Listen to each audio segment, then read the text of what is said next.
Inactivate na kaninang umaga ng Philippine National Police o PNP Bicol ang kanilang Oplan Bicol Shield matapos ang idineklarang nationwide heightened alert. Ang heightened alert ay naipahayag pagkatapos ng pagkaaresto kay former President Rodrigo Roa Duterte kahapon. Ayon kay Police Lieutenant Colonel Maluca Lubakib, ang tagapagsalita ng PNP Bicol, ang activation ng Bicol Shield ay naglalayong mapalakas ang presensya ng mga pulis at iba pang ahensya ng gobyerno sa mga kritikal na lugar upang maiwasan ang anumang uri ng kaguluhan o krimen. Ito ay bahagi ng mas malawak na estratehiya ng PNP upang matiyak ang kaligtasan ng publiko sa panahon ng heightened alert status. With the Bicol Shield, tinap din po natin yung services ng LTO and LTFRB sa implementation po ng traffic laws and at least as much as possible to check the documents of every vehicle if they are allowed to travel or if they are traveling within their panel roads. So yun po ang Bicol Shield natin for anti-criminality.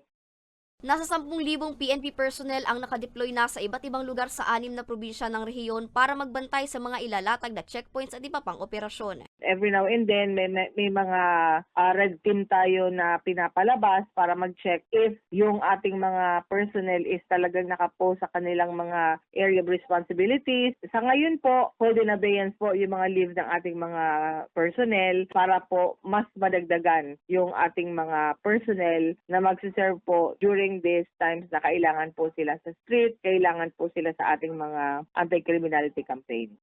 Hinihikayat din ng PNP ang publiko na maging kalmado sa gitna ng tensyong ito sa bansa at patuloy na makipagtulungan sa mga otoridad sa pag-uulat ng anumang kahinahinalang aktibidad. Para sa mga balitang Tatak Bicol, Angeline Dagta.